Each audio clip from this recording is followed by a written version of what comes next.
Dear students of class 11, আজকে বেশ কয়েকদিন পরে তোমাদের আবার ভিডিও ক্লাসে চলে এলাম।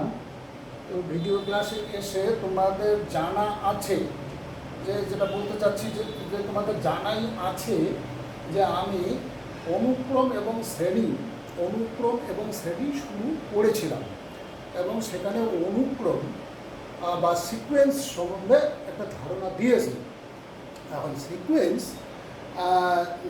সিকোয়েন্সের থেকে প্রশ্ন খুব একটা কিন্তু বেশি আসে না, এবং যে টাইপের অঙ্ক কখনো যদি এসে থাকে তাহলে সে কয়েক ধরনের প্যাটার্নের অঙ্ক বা টাইপের অঙ্ক আমি কিন্তু তোমাদের দেখিয়ে দিয়েছি, এবং সেইভাবেই তোমরাও তোমাদের পাঠ্যপুস্তক পাঠ্যপুস্তক হিসেবে যেটাই ফলো করো না কেন, যে বইটাই ফলো করো সেই বইগুলোর থেকে প্রশ্নগুলো একটু করে দেখে যাবে। এটা অনুক্রমটা ততটা গুরুত্বপূর্ণ নয়।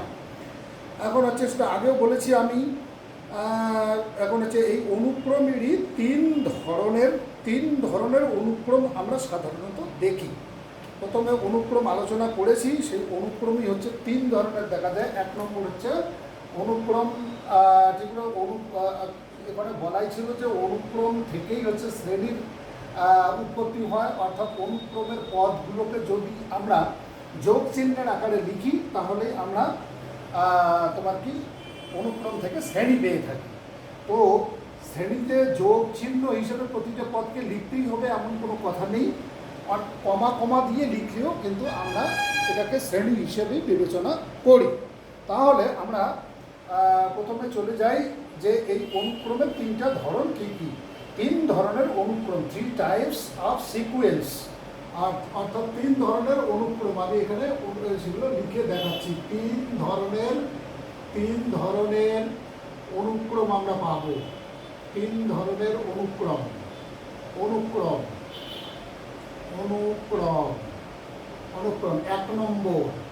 এক নম্বরে এসে এখানে পাবো সমান্তর প্রগতি।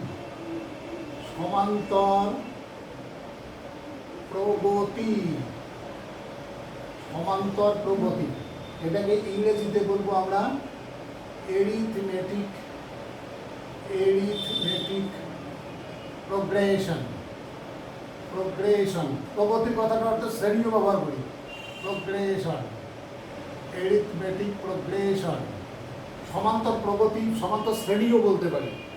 এইবার হচ্ছে 2 নম্বরে আমরা পাবো গুণোত্তর প্রগতি। গুণোত্তর প্রগতি বা শ্রেণী, যেটাই বলো, গুণোত্তর প্রগতি বা শ্রেণী। এটার ইংরেজিটা হচ্ছে জিওমেট্রিক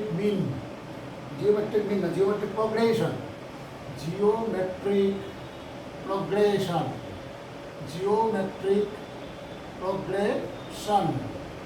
আর একটা শ্রেণী আমরা পাবো, সেটা হচ্ছে বিপরীত প্রগতি। 3 নম্বর হচ্ছে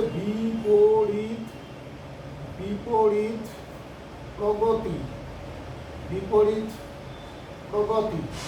এটাকে ইংরেজিতে বলে থাকি আমরা হারমোনিক প্রোগ্রেশন।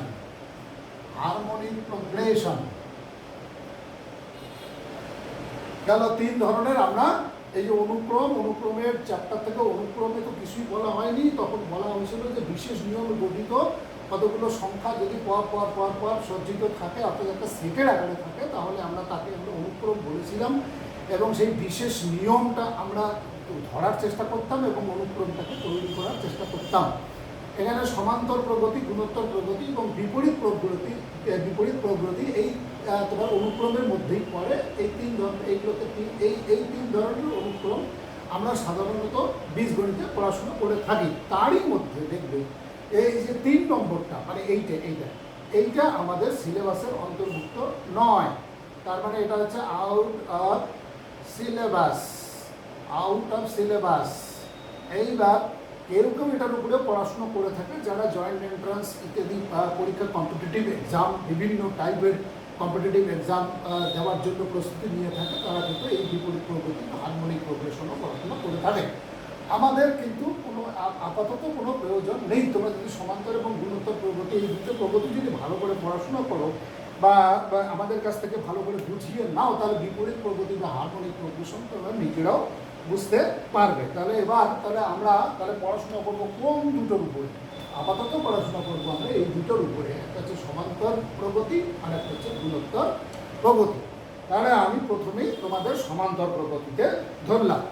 সমান্তর প্রগতি, সমান্তর প্রগতি, সমান্তর প্রগতি ইংরেজি টার্মটা আর আমি লিখলাম না। এই সমান্তর প্রগতি কাকে বলে সেটা আমি এখন তোমাদের বলছি। সমান্তর প্রগতি আমরা তাকে বলবো, এখানে বলা আছে যে সমান্তর প্রগতি বা অ্যারিথমেটিক প্রোগ্রেশন হলো সংখ্যাসমূহের একটি অনুক্রম।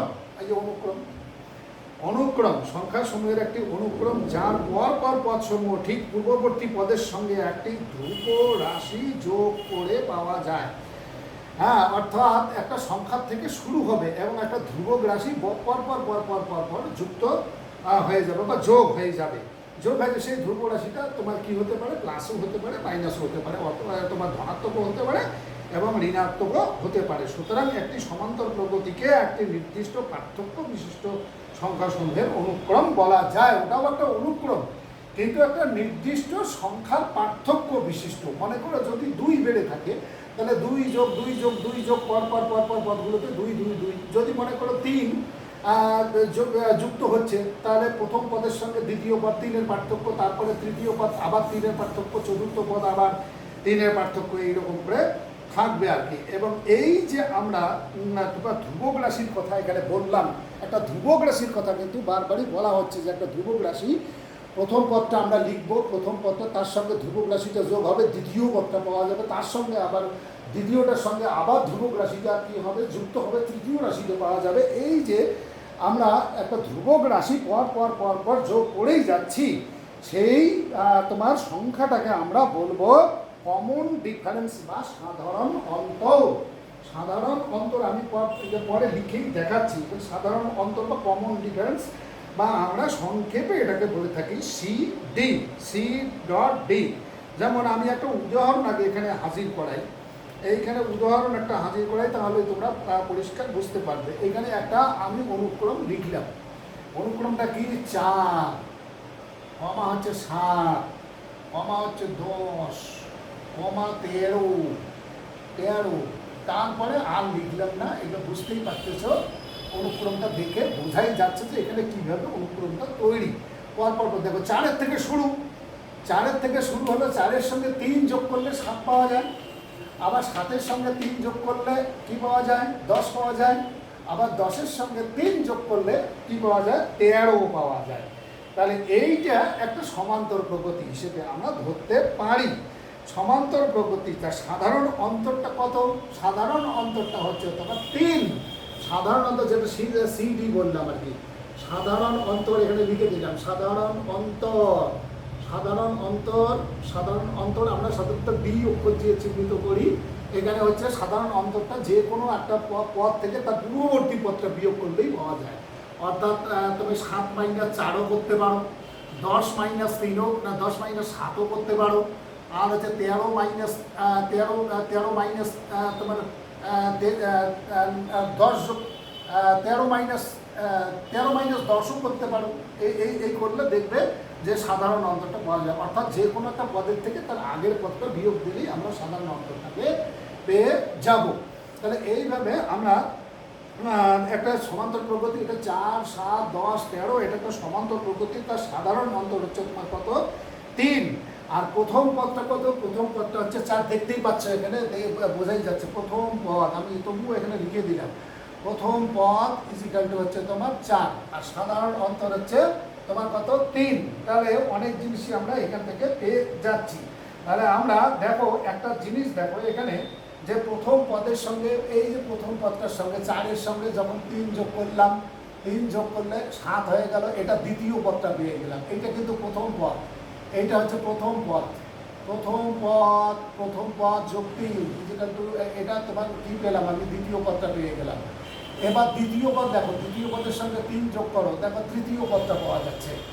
তৃতীয় পদটা পাওয়া যাচ্ছে। আবার তোমার কি তৃতীয় পদের সঙ্গে আবার তুমি 3 যোগ করো, দেখো চতুর্থ পদটা তুমি পেয়ে যাচ্ছ, চতুর্থ পদ পেয়ে যাচ্ছ। এইভাবে এই পর পর তিন তিন তিন তিন যোগ হয়ে আমাদের এই যে শ্রেণীটা তৈরি হয়েছে। তারপরে দেখো আর একটা উদাহরণ আমি এখানে তোমাদের দেখাচ্ছি। আর একটা উদাহরণ, এইরকম যদি আমি শ্রেণীটা, এইরকম একটা শ্রেণী আমি এখানে লিখলাম, সংক্ষেপে লিখতেছি। প্রথমে ছিল 10, তারপরে হবে 6, তারপরে 2, তারপরে -2, তারপরে হচ্ছে তোমার -6, এইরকম করে একটা শ্রেণী, আরও ডট ডট ডট, এখানে আরও অনেক পদ আছে, এরকম করে দেওয়া হলো। তাহলে এখানে দেখতে পাচ্ছ প্রথম পদটা 10 এবং কত তোমার কি যোগ হয়েছে, কত 10-এর সঙ্গে কত যোগ করলে 6 হয়? 10-এর সঙ্গে আমরা যদি -4 যোগ করি তাহলে 6 হয়। আবার দেখো 6-এর সঙ্গে তুমি -4 যোগ করো, দেখবে কত পেলে? তুমি 2 পেলে, মানে পরের পদটা পেয়ে গেলে, এই পদটা পেয়ে গেলে। আবার এখানে 2-এর সঙ্গে 2 যোগ -4, 2 যোগ -4 ইজিক্যাল টু -2, কোন পদটা পেয়ে গেলে? তুমি চতুর্থ পদটা পেয়ে গেলে। আবার -2 যোগ -4, এটা কত হবে? এটা হয়ে যাবে -4, দেখো পরের পদটা পেয়ে গেলে। অর্থাৎ আমরা এখানে দেখতে পাচ্ছি যে একটা সাধারণ অন্তর বলে সংখ্যা, সে সংখ্যাটা পর পর যোগ হয়ে কত প্রথম পদের সঙ্গে যোগ হলো, দ্বিতীয় পদ পাওয়া গেল, দ্বিতীয় পদের সঙ্গে যোগ হলো, তৃতীয় পদ পাওয়া গেল, তৃতীয় পদের সঙ্গে যোগ হলো, চতুর্থ পদ পাওয়া গেল, চতুর্থ পদের সঙ্গে যোগ হলো, পঞ্চম পদ পাওয়া গেল। ঠিক এইরকম ভাবে আমাদের তোমার কি এই সমান্তর প্রগতিগুলো তৈরি হয়ে থাকে। এখানে সাধারণ অন্তর যে তোমার সংখ্যাটার কথা বললাম, এই সাধারণ অন্তরটা কিন্তু ধনাত্মকও হতে পারে, ঋণাত্মকও হতে পারে। কখনো ধনাত্মক হলে কি হবে? অর্থাৎ পরবর্তী পদগুলো বাড়তে থাকবে ওই সংখ্যা। অর্থাৎ মনে করো তোমার হচ্ছে +3 হচ্ছে তোমার সাধারণ অন্তর। তাহলে সাধারণ অন্তর +3 হলে প্রথম পদের সঙ্গে +3, তারপরে দ্বিতীয় পদের সঙ্গে +3, তারপরে তৃতীয় পদের সঙ্গে +3, এইরকম করে করে আমরা পরবর্তী পদগুলো তোমার পেতে থাকবো।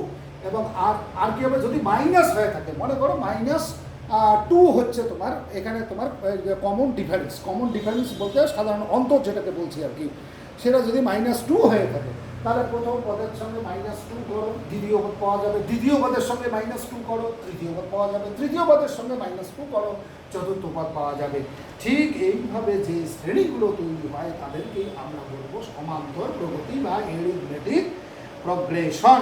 তাহলে এরিথমেটিক সমান্তর ওই এরিথমেটিক প্রগ্রেশনের একটা সাধারণ আকার বা আকৃতি এখন তোমার কি বের করা উচিত আমাদের। সমান্তর প্রগতির সাধারণ আকার, এখানে শুধু আমি সাধারণ আকার কথাটাই কিন্তু লিখলাম। সাধারণ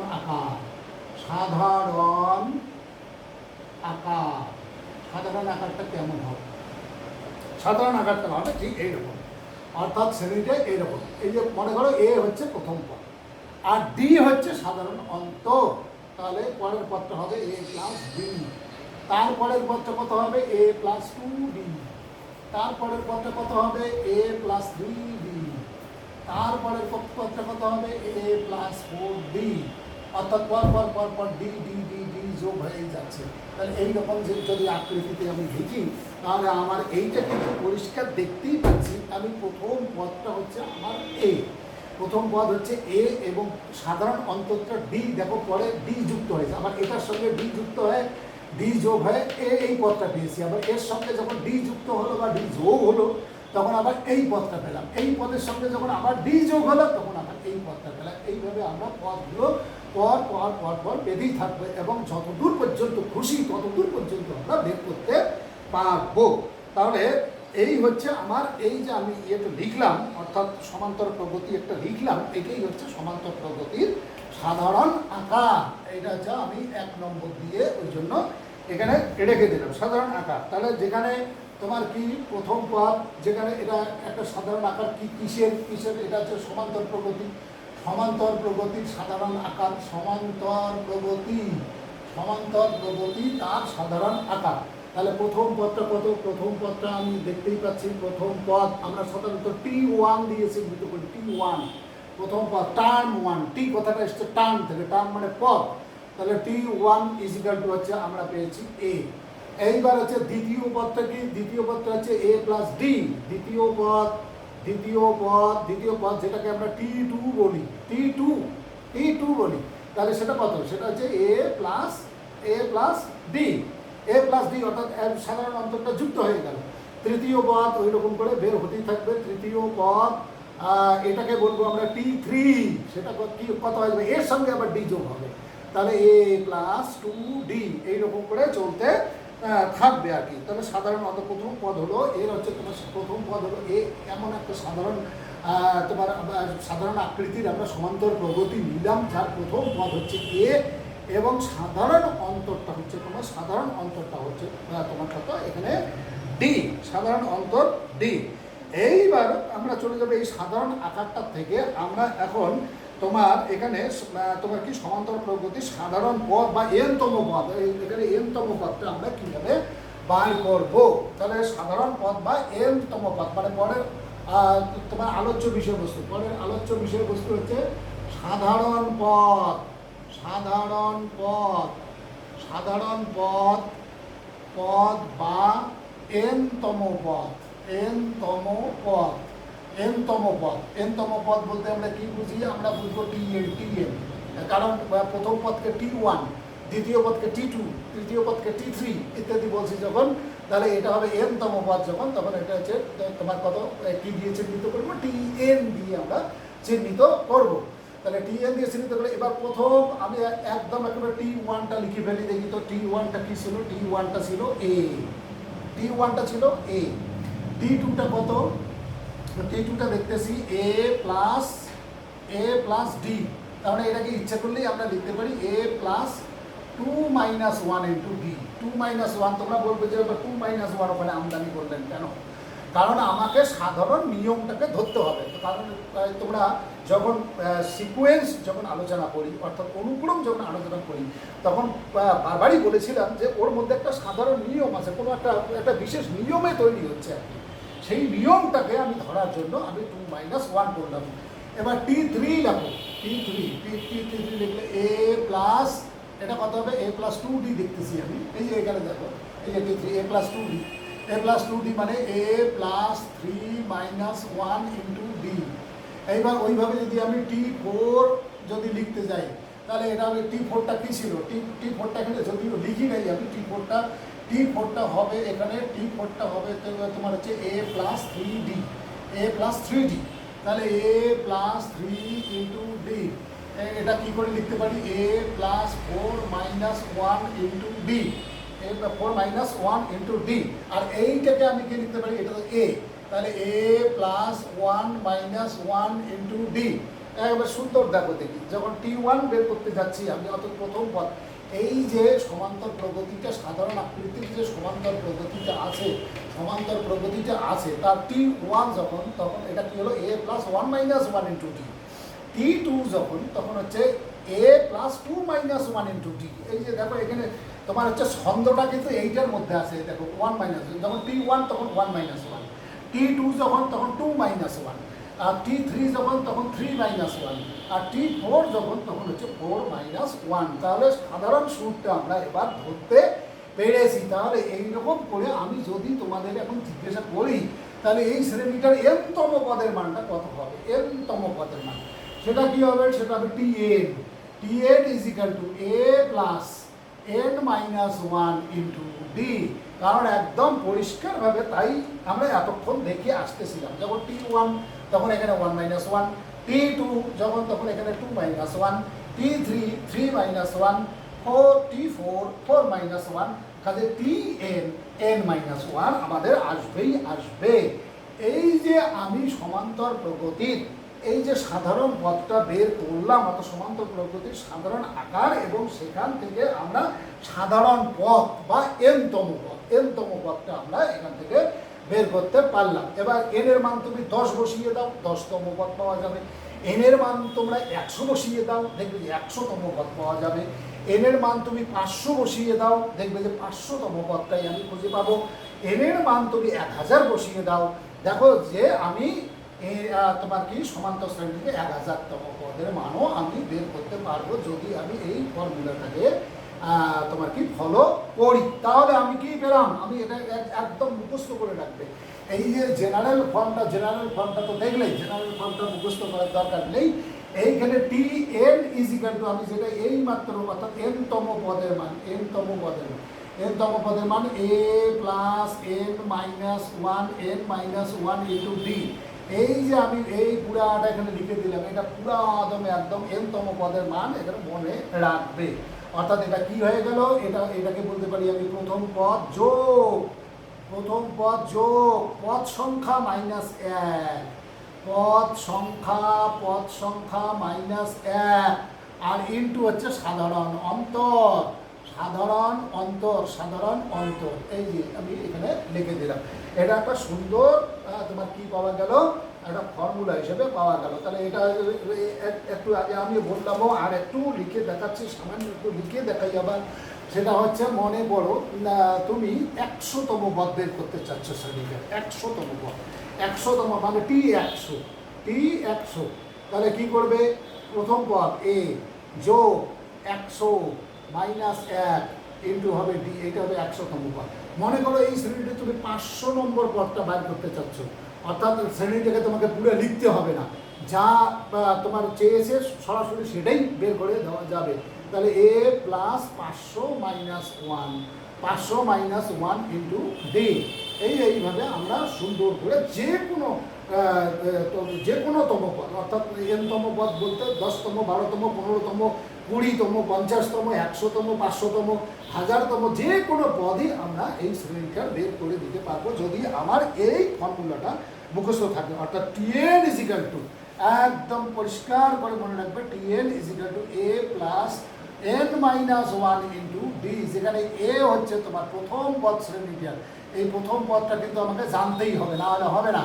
আর এই যে সাধারণ অন্তরটা জানতে হবে, সাধারণ অন্তর, এই দুটো জিনিস না জানলে কিন্তু আবার আমি বের করতে পারবো না। তাহলে এই হচ্ছে তোমার সমান্তর প্রগতি সম্পর্কিত যে এনতম পদটা আমি বাইর করবো, জেনারেল টার্মটা আমি, অর্থাৎ তোমার সাধারণ পদটা আমি কীভাবে বের করবো সেই সম্পর্কিত আলোচনা। অর্থাৎ আমরা তাহলে সিদ্ধান্তটা কি নিতে পারি, অর্থাৎ কোনো সমান্তর প্রগতির এনতম পদের মান হচ্ছে T N is equal to A plus N minus 1 into D. অর্থাৎ কি পেলাম আমি, প্রথম পদ যোগ পদ সংখ্যা মাইনাস 1 ইন্টু সাধারণ অন্তর, এই পর্যন্ত আমি পেলাম আর কি। এইবার হচ্ছে কিছু জিনিস আলোচনা না করলেই নয়, আমার মোটামুটিভাবে সাধারণ আকৃতি, অর্থাৎ একটা সমান্তর প্রগতির সাধারণ আকৃতি এবং তার যে কোনো তম পদ অর্থাৎ সাধারণ পদ একদম কিভাবে বের করতে পারবো তার ফর্মুলা কিন্তু আমার জানা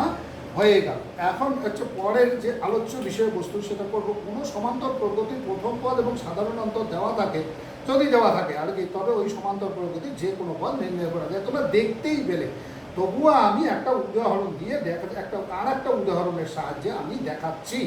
সেটা বলছে যে এইরকম একটা তোমার কোনো সমান্তর প্রগতি, আবার ভালো করে শোনাই আমি তোমাদের, একটু ভালো করে শুনবে। যদি কোনো সমান্তর প্রগতি প্রথম পদ এবং সাধারণ অন্তর দেওয়া থাকে, প্রথম পদটা দেওয়া আছে এবং সাধারণ অন্তরটা দেওয়া আছে, তাহলে ওই সমান্তর প্রগতি যে কোনো পদ আমরা নির্ণয় করতে পারবো। তাহলে সেটা তোমার উদাহরণ হিসেবে আমি একটা উদাহরণ এখানে তোমাকে দাঁড় করাচ্ছি।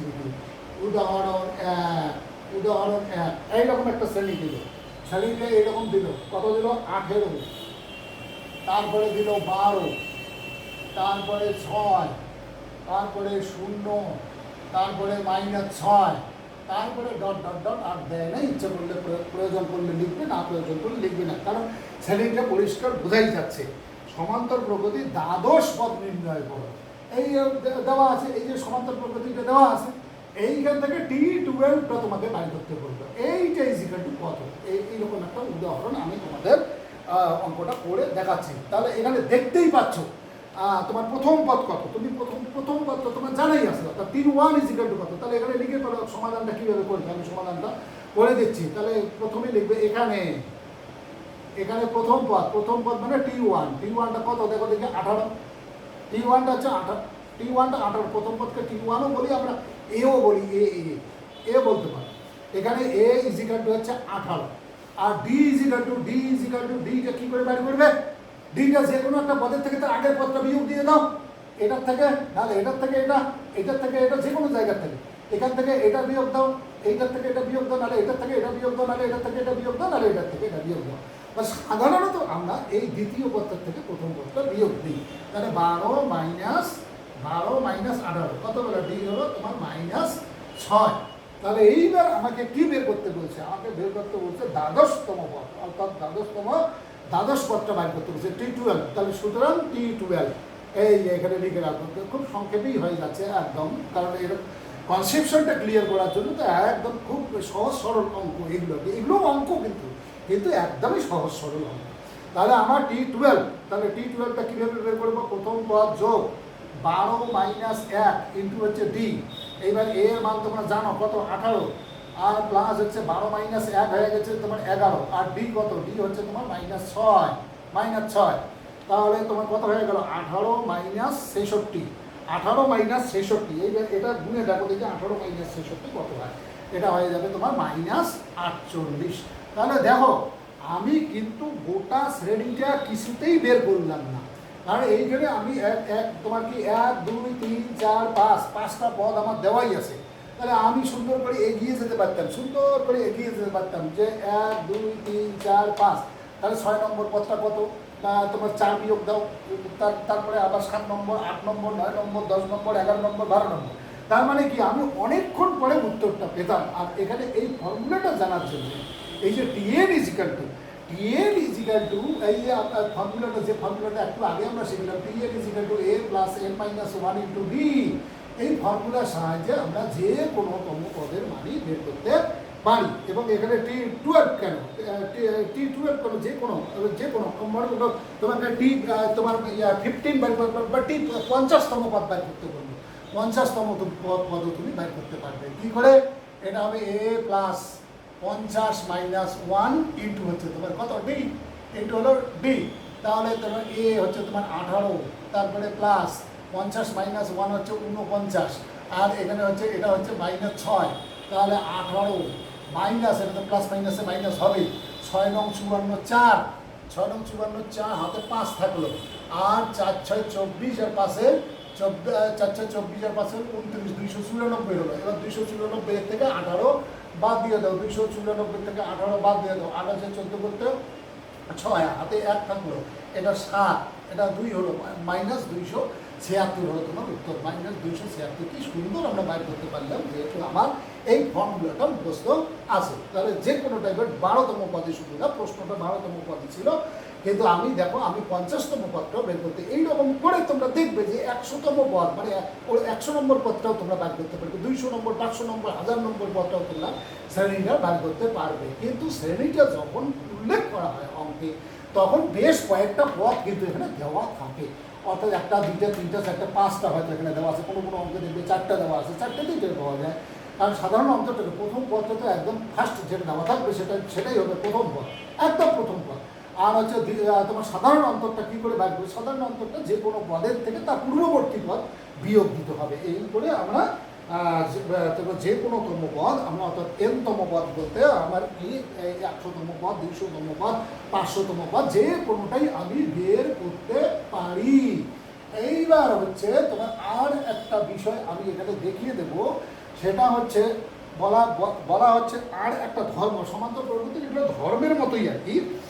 কোনো সমান্তর প্রগতির 2টি পদ জানা থাকলে প্রগতিটি সম্পূর্ণভাবে নির্ণয় করা সম্ভব। মানে 2টো পদ জানা আছে, যে কোনো 2টো পদ তোমাকে দিয়েছে, হ্যাঁ, তাহলে কোনো সমান্তর প্রগতির 2টি পদ জানা থাকে, যদি 2টো পদ জানা থাকে তাহলে প্রগতিটি সম্পূর্ণভাবে নির্ণয় করা সম্ভব। সেই রকম একটা উদাহরণ আমি এবার তোমাদের দেখাচ্ছি। মনে করো এটা এক্সাম্পল 2 আর কি, আমার এক্সাম্পল 2 না, তোমাদের বইয়েও এক্সাম্পল 2ই আছে। এটা এক্সাম্পল 2 কি বলছে? যে কোনো সমান্তর প্রগতির পঞ্চম এবং ত্রয়োদশ পদ, পঞ্চম বলতে আমরা কি বুঝি? T5, এই যে T5টা দেওয়া আছে, কত দেওয়া আছে? T5টা দেওয়া আছে তোমার 16, এইটা দেওয়া আছে 16, মানে পঞ্চম পদ। আর কি দেওয়া আছে দেখো থেকে ত্রয়োদশ পদ, মানে T13, এটা কত দেওয়া আছে? এটা দেওয়া আছে 28 দেওয়া আছে। এরকম একটা তোমার সমান্তর প্রগতির পঞ্চম পদটা দেওয়া আছে এবং ত্রয়োদশ পদটা দেওয়া আছে। ঠিক ভালো করে দেখে নি, হ্যাঁ ঠিক আছে। পঞ্চম পদটা দেওয়া আছে এবং তোমার কি ত্রয়োদশ পদটা দেওয়া আছে। এই শ্রেণীটা তোমাকে নির্ণয় করতে বলছে, প্রগতিটা তোমাকে নির্ণয় করতে হবে। তাহলে আমি প্রথমত তোমার কি ধরি এটা সমাধান করার জন্য তোমার সমাধানটা কিভাবে করব আমি সমাধানটা এখানে দেখাচ্ছি। ধরি প্রথম পদ এ, ধরি প্রথম পদ এরকম সংক্ষেপে লিখবে, প্রথম পদ সমান সমান এ, আর সাধারণ অন্তর এরকম করে সংক্ষেপে লিখবে, কিন্তু সাধারণ অন্তর ইজিক্যালটু হচ্ছে তোমার ডি। তাহলে তোমার T5টা আমি কি করে বার করবো? সুতরাং T5, এই যে T5 বের করতেছি, দেখো a প্লাস 5 মাইনাস 1 ইন্টু হচ্ছে ডি। এটা কত হয়ে গেল দেখো দেখি, কত? a plus 4d, a plus 4d। এইবার আর একটা পদ কত? তো তোমার ত্রয়োদশতম পদ, মানে 13 নম্বর পদ। 13 নম্বর পদ কী করে বার করবো? T13, তোমার a plus 13 minus 1 into D. তাহলে a প্লাস, এটা হলো 12 হয়ে গেল, 12d। এইবার শর্তানুসারে দেখো, এই যে দেখো এটা হলো 16, এইটা হলো 16, এটা বলাই আছে এই যে 16, আর এটা কত? এটা হচ্ছে 28। তাহলে এবার লেখো শর্তানুসারে তোমার হচ্ছে a plus 4d is equal to কত দেওয়া আছে বলো? 16 দেওয়া আছে। তাহলে এটা হচ্ছে তোমার 1 নম্বর গেল সমীকরণ। আর a plus 12d is equal to কত দেওয়া আছে? একদম 28 দেওয়া আছে, 28। এটাকে করে দাও 2 নম্বর।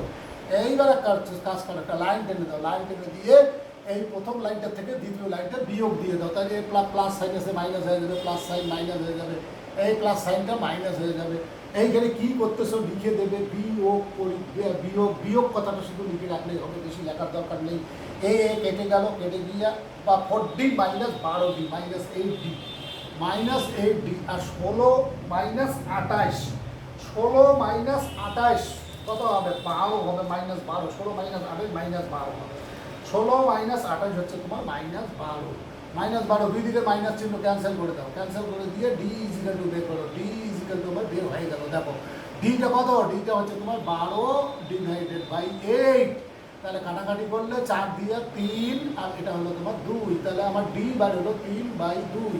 এবার ডিটা আমি পেয়ে গেছি। ডিটা পাওয়ার সঙ্গে সঙ্গে আমি করবো কি, যে কোনো 1 নং সমীকরণে আমি আর কিন্তু লিখছি না, খুব সংক্ষেপে এগিয়ে যেতে হচ্ছে তো, তাহলে লিখছি না। তাহলে 1 নম্বর সমীকরণে তুমি এই ডি এর মানটা 3/2 বসিয়ে দাও। তাহলে কি হবে দেখো দেখি, a plus 4 into 3/2 is equal to হবে 16, এখানে একটা কাটাকাটি হচ্ছে 2, 6। তাহলে মানে আমি পাচ্ছি কত? a প্লাস 6 ইজিক্যাল টু আমি 16 পাচ্ছি। তাহলে a কত পাবো?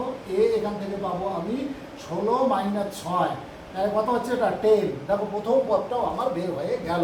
তাহলে আমি প্রথম পদও পেয়ে গেলাম, সাধারণ অন্তরও আমি পেয়ে গেলাম। এইবার আমাকে শ্রেণীটা বার করতে হবে। তা শ্রেণীটা বার করতে গিয়ে আমি কিন্তু শ্রেণীটা খুব বেশি দূর দেখাবো না। ওই রকম তোমরা যেমন অঙ্কগুলোতে দেখো যে 4টা 5টা 6টা মাত্র পদ দেওয়া থাকে, বাকিগুলো ডট ডট ডট ডট করে বলে দেওয়া থাকে। তাহলে দেখো দেখি প্রথম পদের সুতরাং শ্রেণীটি, এইবার শ্রেণীটি বা নির্ণীয় শ্রেণী। সুতরাং শ্রেণীটি লিখে ফেলছি যখন, তাই লিখলাম। নির্ণয় শ্রেণীও লিখতে পারো, সেটা কি করে লিখবে? এরকম সেকেন্ড ব্র্যাকেটের ভিতরে লিখবে। তাহলে প্রথম পদটা কত? 10। তারপরে কি হবে? সাধারণ অন্তর্গত 3/2, তার মানে পরেরটা 10 যোগ 3/2। তারপরে একটা কত হবে? 10 যোগ 2 ইন্টু 3/2, কারণ এটা 2d ছিল, এই যে a plus d, a plus 2d। তারপরের পদটা কত হবে? 10 প্লাস 3 ইন্টু 3/2। এইরকম করে তারপরের আর একটা পদ দেখিয়ে দাও। কি হবে? 10 প্লাস, না হলে দরকারই নেই, এই পর্যন্ত করে dot dot dot dot dot dot মেরে দাও, ডট ডট মেরে দিয়ে। এইভাবে কিন্তু অঙ্কটা এখনো হয়নি। এইটা হবে তোমার শ্রেণীটি কী হবে? এখানে ইকুয়াল টু কিউ লিখতে পারো, কোনো ক্ষতি নেই। ইকুয়াল টু, এখানে তোমার 10 তো 10ই আছে, আর 10 হচ্ছে কত? হচ্ছে 23/2। 23/2টা যদি তোমরা আকারে লেখো, মানে ভগ্নাংশ আকারে লেখো, অর্থাৎ তোমার পূর্ণ ভগ্নাংশে যদি লেখো আর কি, তাহলে তোমার হচ্ছে কত হবে? 11 পূর্ণ 1/2 হবে। এটা 11 পূর্ণ 1/2। তারপরে একটা কত হবে? তারপরে একটা দেখতেই পাচ্ছে, 2 কেটে যাচ্ছে, এটা হয়ে যাচ্ছে তোমার 13।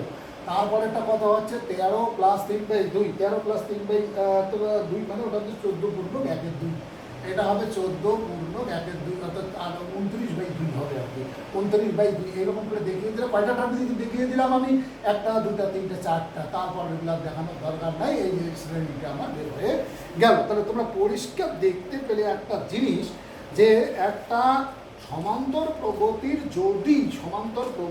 যদি তোমার কি প্রথম যে কোনো দুটো পদ দেওয়া থাকে তাহলে আমরা সে সমান্তর প্রগতিটাকে নির্ণয় করতে পারি, এবং প্রথম পদ এবং সাধারণ অন্তর যদি দেওয়া থাকে তাহলে আমরা যে কোনোতম পদ অর্থাৎ 10তম 11তম 12তম 13তম 50তম 100তম 1000তম যে কোনো টাইপের পদ আমরা শ্রেণীতে বের করতে পারি। তাহলে এই হচ্ছে মানে তোমার সমান্তর প্রগতি সংক্রান্ত আমার আজকের আলোচনা। বাকি যে আলোচনাগুলো আছে সেগুলো অবশ্যই আমি এর পরের ইয়েতে পড়বো, আজকে আর পড়বো না, বেশ কিছুদিন ধরে ভিডিও করতে পারছি না, ঠিক সেই কারণেই তোমাদের খুব তড়িঘড়ি করে আজকে অল্প কিছু বিষয় নিয়ে আমি তোমাদের স্টার্ট করলাম সমান্তর প্রগতি বা অ্যারিথমেটিক প্রোগ্রেশন। আজকের পার্ট 1-এর ক্লাস আমি এখানে শেষ করব।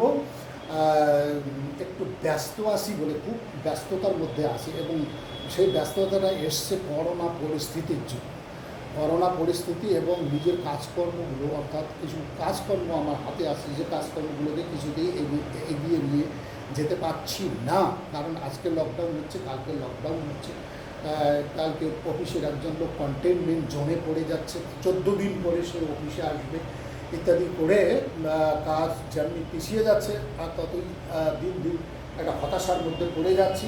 তবে যাই হোক, কাজটা যে একেবারে আটকে যাবে তা তো আর নয়, হবে কিন্তু দেরি করে হবে, এবং এই দেরি করে হওয়াটাই হচ্ছে একটা মানে আমার পক্ষে একটা অস্বস্তির কারণ আর কি। ঠিক সেই কারণে ভিডিও খুব তড়িঘড়ি করে দিতে পারছি না, তবে তোমরা চিন্তা করবে না, আমি ভিডিও দিতে থাকবো, তোমরা আস্তে আস্তে দেখতে থাকো।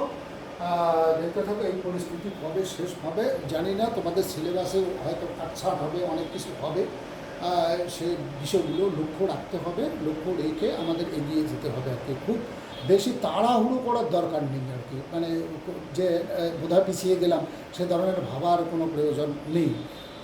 এইভাবে দেখতে থাকো, আমি এরপরের ভিডিও তোমার এই অ্যারিথমেটিক প্রোগ্রেশনের উপরেই তোমার কি আলোচনা করতে থাকবো।